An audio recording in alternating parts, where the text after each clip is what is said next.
Okay, I'm back with this video, and today we're going to go over the holding that I sold that has been one of my core positions pretty much all of 2021. Take a look. We sold all 600 shares of Tattooed Chef Corporation. Now I know you might be looking at this and you might be thinking, Jordan, why are you selling out at the bottom? Right now is a horrible price. I sold at $16.03, which is much lower than what I originally bought it at, and this is the first stock I've sold this year for a loss. In this video, we're going to go over all the reasoning why I did that, look at my other positions I've closed out, and look at how Tattooed Chef affected this. We're also going to look at other things such as their revenue growth, their profitability, their marketing expenses, all that good stuff, as well as talk about their cash position, where I think the company is going long term, and just overall how I feel about the stock. And now at these prices, currently sitting right about where I sold it at about $16 each. If you haven't got checked out already, like I always mention in all my videos, get signed up with M1 Finance.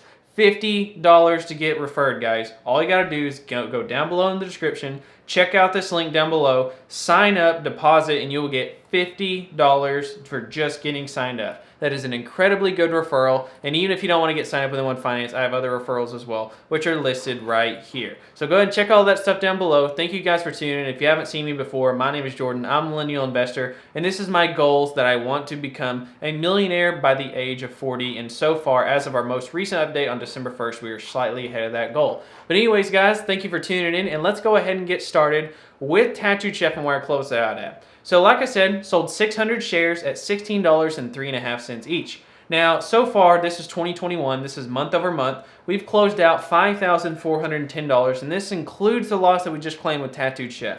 So if you scroll through here, you'll see all these positions that I closed out for profit, and then you start to get to my losses, and the biggest loser of all, in case you can't tell, look at this big red line right here. This bar chart definitely sticks out for the Tattooed Chef shares that I sold for $1,778 worth of losses. And we're going to go over in this video why exactly I did that. Why would I sell this position out for a huge loss? Well, let's go ahead and get started and jump over to the investor relations page and look at their most recent update.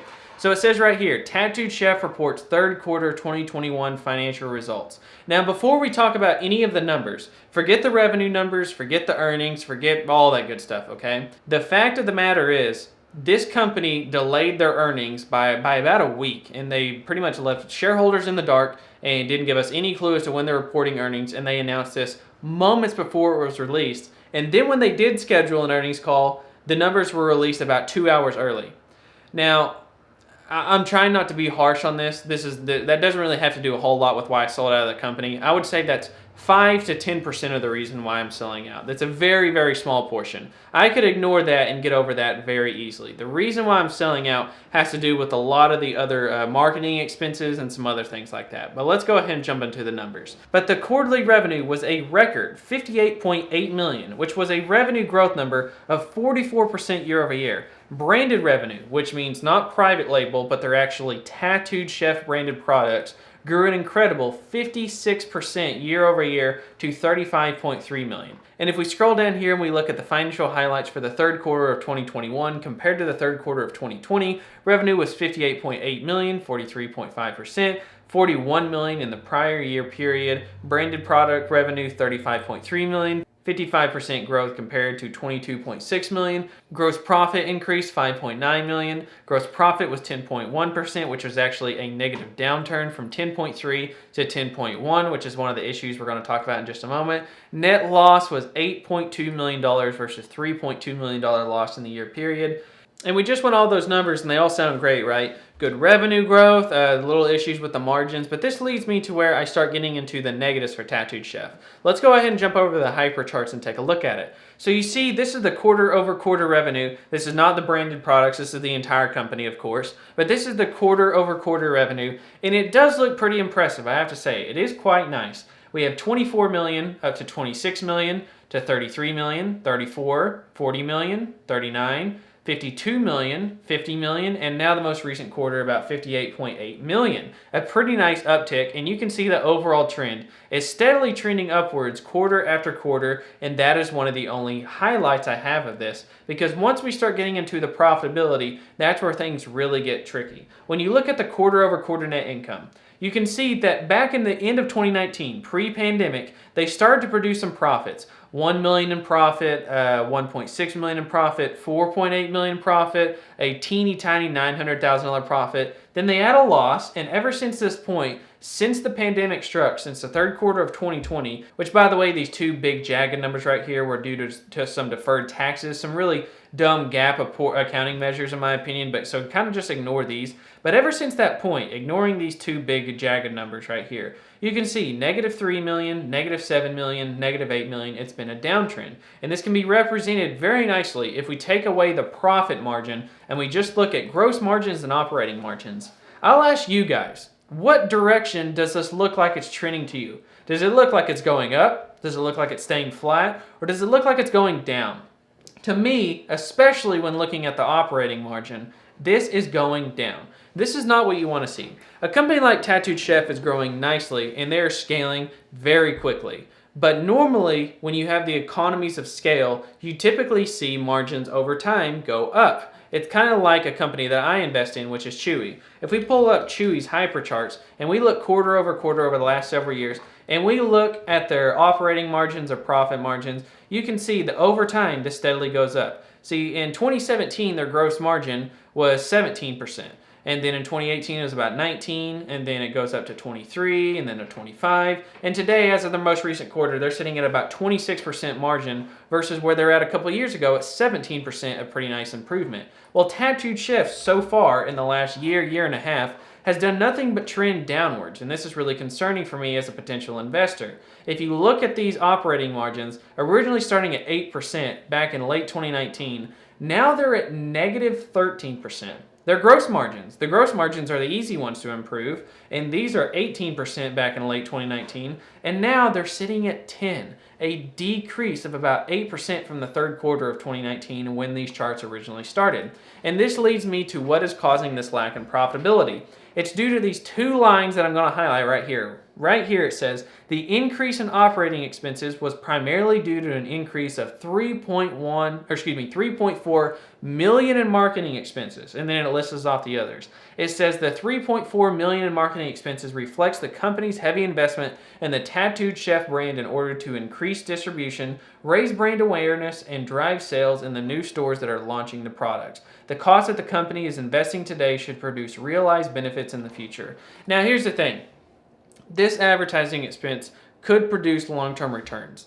But the thing is that one of the main catalysts, I had a few main reasons why I invested in this company back in April of 2020, almost a full year ago. And one of the main things that was so appealing to me was the fact that they could grow revenue time and time again, quarter after quarter, without spending any money on marketing. And so the way I look at it is that I am mainly benefiting from this company growing so fast off of the quality of its products and word of mouth. And so the way I look at it is that, okay, if they do want to spend on marketing, that's perfectly fine. But if they're going to do that, if they're going to ruin the cash position of the company by spending millions of dollars on advertising, then I want to see that revenue start to really take off. Because now there's radio advertisements, there's TV advertisements, there's social media marketing, they have brand ambassadors. If they're going to spend that, what was it, 3.4 million, is that what we said? Yeah, if they're going to spend that $3.4 million in advertising expense, then I expect the company to have drastically improved revenue growth to offset those losses. But if you look at the revenue growth, it's pretty much the same. It's maybe uptrended a little, but that's a big price to pay when you're now losing millions of dollars in the bottom line. And so this leads me to the cash position next. So when I originally invested in this company, it was April in 2020, okay? Or I keep on saying 2020. April 2021 is what I meant to say. And at that time, this number I'm highlighting right here with my mouse, they had $185 million in cash. And that is an incredible cash position considering this company has $0 in long-term debt. And so they don't have any debt weighing them down, and they had all the cash in the world to expand. And they are using some of that cash, and that's great. But one of the things I thought was, I said, okay, I looked at these net income numbers when I first invested, which was during this time. I said, look at all these profitable quarters. If they can be profitable while at such a small scale, imagine how profitable this company will be once they expand their manufacturing capabilities. And the thing is, they've expanded their capabilities, but they have not expanded their profits at all. And so they went from a company that late 2019 was producing 1 million, 1 million, 4 million, 1 million, consistently producing $1 million+ a quarter while expanding revenues, and now they're burning through cash to keep that growth. This is a negative sign that I do not like. And so if you look at this cash position, now to be fair, they have done 2 acquisitions since then, so that does make up for this, so to be fair. But this cash position is a real big safety net for me as an investor. If I'm going to invest in this, I get to say, okay, this is a safe company because they have almost $200 million in cash. And that decreased the next quarter from 185 to 140, a $45 million decrease. And then it decreased from 140 to 129, about an $11 million decrease. And so in 6 months, in 2 short quarters, this cash pile decreased about $56 million. 56 of their $185 million cash pile is now gone. Now they have done 2 acquisitions, so that they do have that in their favor. I am proud of that. But part of this is also due to their losses on the bottom line, which kind of sucks.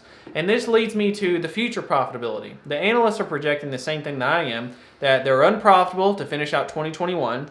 They're probably going to be unprofitable to finish out 2022, which based off this number that I'm highlighting right here, negative 22 cents of earnings per share, they're projected to lose money in 2022, and now analysts are starting to even project that this company may not even produce a profit in 2023, and I am beginning to worry about the same concerns myself. That if I'm going to invest in any company, not just Tattooed Chef, not just food company, I want to see the profits. I want to see them growing that net income. So far, for the last, what have we been in it now? The last 8 months or so, or whatever it is, the last 8 months or so that I've been invested, they have not done that. They have done the complete opposite. They have grown their losses and not grown their profits. And so the way I looked at this, when I'm looking at my profits, is that I've had a lot of profits throughout the years. Throughout 2021, I have like $3,000 taken worth of M1 Finance. I have about $3,000 as well that I've taken through Robinhood, and then you add up what I've taken through Fidelity, and I'm looking at almost 10 grand, or probably a little over 10 grand worth of profits taken in 2021.